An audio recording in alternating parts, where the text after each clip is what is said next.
150 రూపాయలు duplicate drink. ఇది రోజుకి 5-10 తాగి భార్య పిల్లల్ని కొట్టి అందులో ఒరిజినాలిటీ కూడా లేదు. అందులో ఒరిజినాలిటీ కూడా లేదని కొన్నాయనే చెప్తున్నాను, నేను చెప్పట్లేదు. కనుక ప్రజలారా, ఈ రాజకీయ నాయకులు దొంగల మాటలు నమ్మకండి. నేను మీకు ఉచిత విద్య, ఉచిత వైద్యం, ₹1 విలువైంది, నిరుద్యోగులకు ఉద్యోగాలు, స్టీల్ ప్లాంట్ ఆపింది నేను.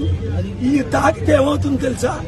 మీకు బ్రెయిన్ డ్యామేజ్ అవుతుంది, కిడ్నీ డ్యామేజ్ అవుతుంది, లివర్ డ్యామేజ్. తాగిన వాళ్ళని చెప్తున్నారు, నేను కాదు. వీళ్ళందరూ లైన్ లో ఉన్నారు.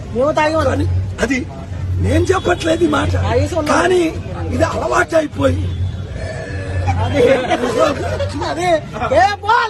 భార్యల్ని పిల్లల్ని కొడుతున్నారు. జీవితాలు సర్వనాశం. మీకేమో అమెరికన్ బ్రాండ్, మాకేమో లోకల్ బ్రాండ్. మళ్ళీ అందులో కూడా